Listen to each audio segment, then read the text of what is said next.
ভাইয়া, জোরে করো, বাবা চলে আসবে।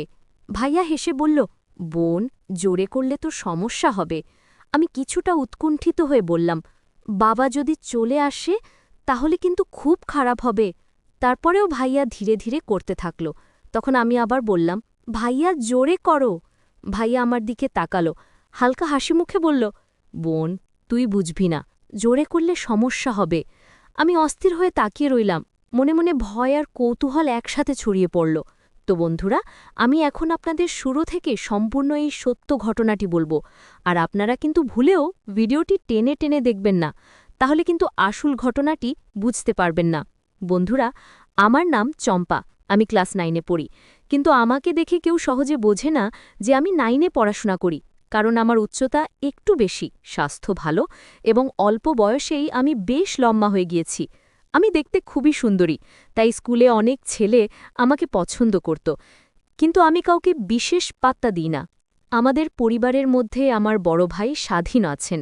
সে আমার থেকেও সুন্দর, তার গায়ের রং উজ্জ্বল, চেহারা আকর্ষণীয়, আর সে অত্যন্ত স্মার্ট। যে কোনো মেয়েকে সে সহজেই মুগ্ধ করতে পারে। আমার বড় ভাই স্বাধীনকে দেখে অনেকেই ভাবতে পারে যে সে আমার থেকে অনেক বড়, কিন্তু সত্যি কথা বলতে সে আমার থেকে মাত্র 2 বছর বড় এবং পড়াশোনার দিক থেকে 2 ক্লাস এগিয়ে। আমাদের বাড়িতে 3টি ঘর আছে। একটি ঘরে মা বাবা, একটি ঘরে আমি, আর একটি ঘরে আমার ভাই থাকে। একদিন আমি আমার বান্ধবীর বাড়িতে গিয়েছিলাম। ওরা অনেক অনুরোধ করেছিল, তাই সেদিন রাতে ওদের বাড়িতেই থেকে গেলাম। সারা রাত আমরা গল্প করেছি, মজা করেছি, হাসাহাসি করেছি, একদম ঘুমোইনি। তাই পরের দিন সকালে যখন বাড়ি ফিরলাম, শরীরটা বেশ ক্লান্ত লাগছিল। বাড়িতে আস্তে আস্তে বিকেল হয়ে গেল। বাড়ি পৌঁছে দেখি সবাই নিজের কাজে ব্যস্ত, তাই আমি চুপচাপ নিজের ঘরে চলে গেলাম। শরীরটা এতটাই ক্লান্ত ছিল যে চোখ বন্ধ করতেই কখন যে ঘুমিয়ে পড়েছিলাম বুঝতেই পারিনি। ঘুম থেকে যখন উঠলাম তখন প্রায় রাত হয়ে গেছে। চারদিক নিস্তব্ধ, শুধু বাইরে পোকামাকড়ের শব্দ শোনা যাচ্ছে। গরমের সময় ছিল, তাই ঘুম থেকে উঠেই বুঝলাম শরীরটা পুরো ঘামে ভিজে গেছে। অসহ্য গরম লাগছিল, তাই বিন্দুমাত্র দেরি না করে বাথরুমে চলে গেলাম গোসল করতে। আমি গোসল করতে ঢুকলাম। ঠান্ডা পানির ছোঁয়ায় শরীরটা যেন এক মুহূর্তে হালকা হয়ে গেল। গরমের দিনে এমন গোসল সত্যিই আরামদায়ক। কিন্তু হঠাৎ করে পানির ধারা থেমে গেল। আমি অবাক হয়ে তাকালাম। এক ফোঁটা পানি পড়ছে না। বুঝতে পারলাম ট্যাঙ্কির পানি শেষ হয়ে গেছে। আমাদের বাড়িতে মোটরের সুইচটা থাকে ভাইয়ার ঘরে, তাই একটু অস্বস্তি হলেও আমাকে ওর ঘরেই যেতে হবে। আমি তাড়াতাড়ি তোয়ালে জড়িয়ে বেরিয়ে এলাম। ভাইয়ার ঘরের দরজার কাছে দেখি ও ঘুমিয়ে আছে। ঘরে হালকা বাতাস বইছে, টেবিলের ল্যাম্পটা জ্বলছে। আমি ধীরে ধীরে ঢুকে মোটরের সুইচটা অন করে দিলাম। কিন্তু সুইচ দেওয়ার পর হঠাৎ খেয়াল করলাম ভাইয়া নড়ে উঠেছে। ওর চোখ আধা খোলা, মনে হলো ঘুম ভেঙে গেছে। আমি একটু অপ্রস্তুত হয়ে বললাম, ভাইয়া, ট্যাঙ্কির পানি শেষ হয়ে গিয়েছিল, তাই মোটরটা অন করলাম। সে চোখ মেলে তাকিয়ে হালকা হাসল। ও ঠিক আছে, কোনো সমস্যা নেই। আমি মাথা নেড়ে দ্রুত বাথরুমে ফিরে এলাম। কিন্তু জানো বন্ধুরা, এরপর থেকে আমার মনে হচ্ছিল যখন আমি ভাইয়ার ঘরে ঢুকেছিলাম ও যেন আগেই জেগেছিল। ভাইয়ার ঘর থেকে ফিরে আমি আবার গোসল করতে গেলাম। ঘরে তখন নিস্তব্ধতা, শুধু ঝর্নার পানির শব্দটা যেন অদ্ভুতভাবে কানে বাজছিল। কিছুক্ষণ পর হঠাৎ মনে হলো যেন কেউ দরজার ওপাশে দাঁড়িয়ে আছে। আমি প্রথমে গুরুত্ব দিলাম না, ভাবলাম হয়তো আমারই ভুল হচ্ছে। কিন্তু কয়েক সেকেন্ড পর চোখ পড়ল দরজার নিচে। স্পষ্ট দেখা গেল একজোড়া ছায়া পায়ের মতন দেখতে ধীরে ধীরে নড়ছে। আমার হাত পা ঠান্ডা হয়ে গেল। আমি থেমে গিয়ে কম্পা গলায় বললাম, কে ওখানে? কোনো শব্দ নেই, শুধু ঝরনার পানির টুপটাপ শব্দটা চলতে থাকল। আমি আবার বললাম, কে? ভাইয়া তুমি? হঠাৎ সেই ছায়াটা অদৃশ্য হয়ে গেল। দরজার ওপাশে আবার নিস্তব্ধতা। আমার মনে হচ্ছিল কেউ যেন আমাকে দেখছিল, কিন্তু আমি তাকাতেই সরে গেছে। মাথায় তখন হাজারটা প্রশ্ন। ভাইয়া কি মজা করছিল, নাকি কেউ অন্য?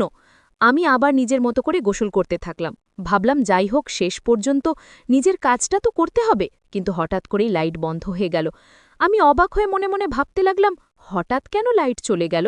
এখানে তো আমাদের পরিবারের ছাড়ার কেউ নেই। হঠাৎ একটা চিন্তা এসে মাথায় এলো, ভাইয়া কি মজা করছে? হয়তো লাইট বন্ধ করে আমার প্রতি দুষ্টুমি করছে। আমি ধীরে ধীরে দরজার দিকে এগিয়ে গিয়ে বললাম, এখানকার লাইটটা কেন অফ হলো? কিন্তু দরজা খুলতেই দেখলাম বাড়িতে কেউ নেই। বাবা মা কেউ ঘরে নেই। ঘরের নিস্তব্ধতা, নিস্তব্ধ অন্ধকার, আর শুধু হালকা বাতাসের শব্দ। মনে হচ্ছিল এই রাতটা ভীষণ রহস্যময় হয়ে উঠছে। আমি আবার নিজের মতো করে গোসল করতে শুরু করলাম। ঠান্ডা পানি শরীরে পড়তেই ক্লান্তি ধীরে ধীরে দূর হতে লাগল। গোসল শেষ করে যখন গায়ে তোয়ালে মুছতে শুরু করলাম, হঠাৎ দরজার দিকে চোখ পড়ল। দরজার নিচে একটি ছায়া দেখা গেল। কেউ যেন দাঁড়িয়ে আছে। ধীরে ধীরে চোখ রাখতেই বুঝলাম এটা কোনো অচেনা ছায়া নয়। মনে হলো পায়ের ধরনটা খুবই পরিচিত। হঠাৎই ভেতরে অদ্ভুত এক ধ্যানা কাজ করতে লাগল। এই ছায়ার পরিচয় কি আমি ঠিক চিনতে পারছি? মনে হচ্ছিল কেউ নিশ্চয়ই মজা করতে এসেছে, কিন্তু হঠাৎ এই ধরনের ছায়া দেখায় মনটা কেমন ভয় আর কৌতূহল একসাথে ভরে গেল। আমি দ্রুত কাপড় বদলে বাইরে বের হলাম। মনে মনে ভাবছিলাম, কে এতক্ষণ গোসলের সময় দরজা খোলা রেখে খেয়াল করেছে বা লাইট বন্ধ করেছে? বাড়ি ঘুরে দেখলাম পুরো বাড়িটাই ফাঁকা। বাবা মা কেউ ঘরে নেই। ভাইয়ার দরজা খোলা। আমি ধীরে ধীরে ঘরে নজর দিলাম। ভাইয়া তখন ঘুমের ভান করছে। তবে কিছু দেখেই বুঝতে পারলাম, ঘুম ভান করা সত্ত্বেও ও ঠিকই ছিল সেখানে। বাথরুমের কাছে পানি পড়ার দাগ আর দরজার নিচে ভেজা পায়ের ছাপ দেখে বোঝা গেল ঠিকই ভাইয়া গোসলের সময় লাইট বন্ধ করেছিল। তারপর আমি ঘরে গিয়ে শান্তভাবে কাপড় পরে নিলাম, আর একটু ফ্রেশ হয়ে এলাম। তারপর ভাইয়ার ঘরে গিয়ে তাকে জিজ্ঞেস করলাম, ভাইয়া, মা বাবা কোথায় গিয়েছে? ভাইয়া হেসে বলল, আজকে তারা বাড়িতে নেই, তারা দাদা দাদির বাড়িতে গিয়েছে। গ্রামের বাসায় তারা কিছু অসুস্থ, তাই দুদিন তারা সেখানে থাকবে, তাই আমাকে আর তোকে এখানে থাকতে বলেছে। আমি তখন বুঝতে পারলাম আজকের ঘটনাটা হয়তো সেই কারণেই। এরপর আমি ভাইকে জিজ্ঞেস করলাম, ভাইয়া, আমাকে না বলে গেল মা বাবা ওখানে গেছে? ভাইয়া হালকা হেসে বলল, তুই তখন তোর রুমে ঘুমোচ্ছিলিস, যদি বলতাম তোর ঘুম ভেঙে যেত, তাই আমাকে বলে গেছে, আর আমি তারপর থেকে বাড়িতেই আছি। হঠাৎ ভাই আমাকে জিজ্ঞেস করল, আজকে রাতে তো মা বাবা বাড়িতে নেই, আমরা দুজনই একা থাকব। আগে তোর রুমের পাশে মা বাবা থাকতো, তাই তোর ভয় কম লাগতো, এখন তারা নেই, তোর কি ভয় লাগছে? আমি মাথা নেড়ে বললাম, কিছুটা ভয় হচ্ছে। ভাইয়া হেসে বলল, যদি ভয় লাগে তাহলে তুই আমার রুমে এসে বিশ্রাম নিতে পারিস, কোনো সমস্যা হবে না, ভয়ও লাগবে না, আর আরামে ঘুমও পাবে। তারপর ভাইয়ার কথা মতো আমরা দুজনে একসাথে রাতের খাবার খেয়ে নিলাম। খাবার শেষ করে আমি ভাইয়ার রুমে চলে গেলাম, আর আমরা শান্তভাবে ঘুমাতে চলে গেলাম। তারপর ভাইয়া তার পাশে ঘুমানোর জন্য প্রস্তুত হলো, আর আমিও আমার পাশে ঘুমানোর জন্য প্রস্তুত হলাম। ঠিক সেই সময় ভাইয়া হেসে বলল, রাতটা আরামদায়কভাবে কাটাতে হবে, তুমি নিজের মতো আরাম করো।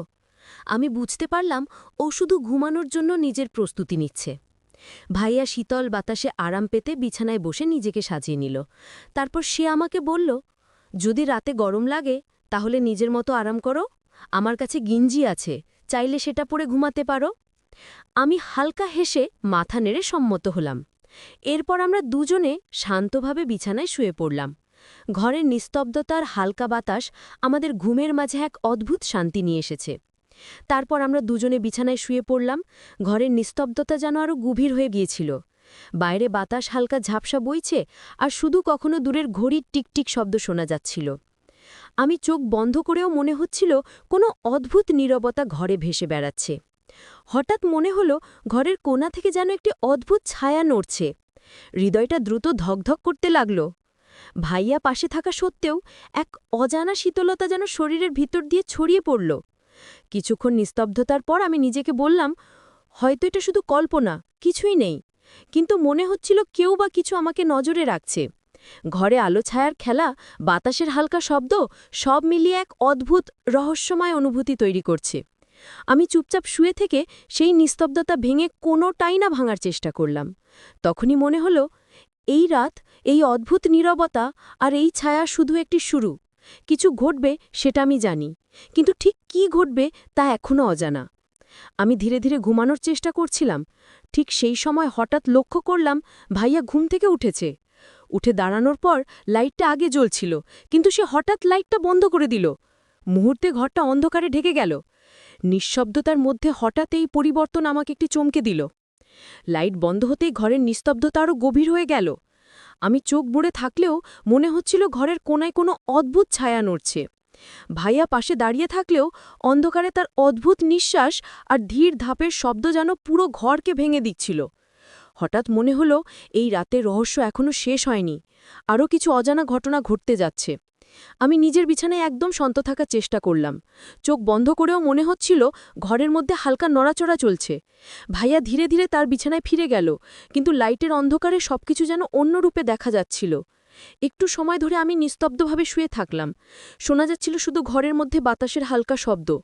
মনে হচ্ছিল এই রাতটা শুধু ঘুমের নয়, কিছু অদ্ভুত ঘটনা এখনো ঘটতে যাচ্ছে। আমি ঘুমোতে চেষ্টা করলাম, কিন্তু অনেক রাত হয়ে গেল, তবুও ঘুম ধরছিল না। দেখতে দেখতে প্রায় রাত 2টা হয়ে গেল।